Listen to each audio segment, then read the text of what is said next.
This holiday season, the Wisconsin State Patrol is participating in a nationwide Drive Sober or Get Pulled Over campaign, boosting patrol's dedication to getting impaired drivers off the road.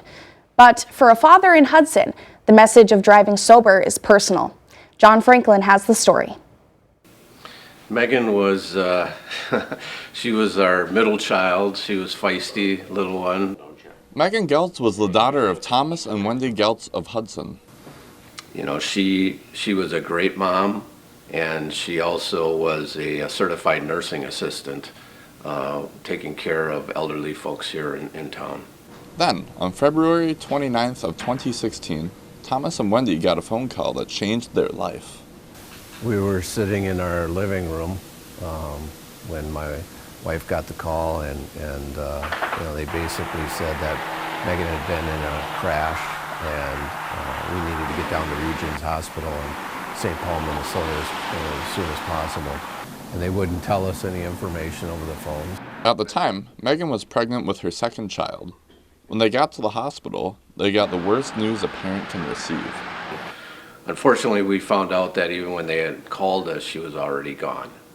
And I think my wife knew that. She had an intuition as to, the severity of the crash, but I guess I looked at, I tried not to think about that on the drive down. Thomas is a safety consultant. After his daughter passed away, he started using his experience to help educate others on the dangers of operating a motor vehicle while under the influence of drugs or alcohol. Now I use Megan's story in my presentation, and it's a lot more powerful, and I think I get more people to change their behaviors. It's hard, it's difficult for me because I'm reliving the idea of her being killed with everyone, but when I get people coming up to me and they're crying and they want to hug me, and I think it doesn't change everybody's mind in the room, but I think it's impacting some of the people. In 2022, there were more than 7,000 impaired driving crashes in Wisconsin that killed 184 people, according to the Wisconsin State Patrol. So rather than risk an arrest or injuring yourself or someone else, we just ask that you have a plan. So that's whether it's taking mass transit, calling a taxi, having a sober ride to get yourself home or to where your final destination is safely, or even utilizing rideshare such as Uber, Lyft, or whichever service is available in your area.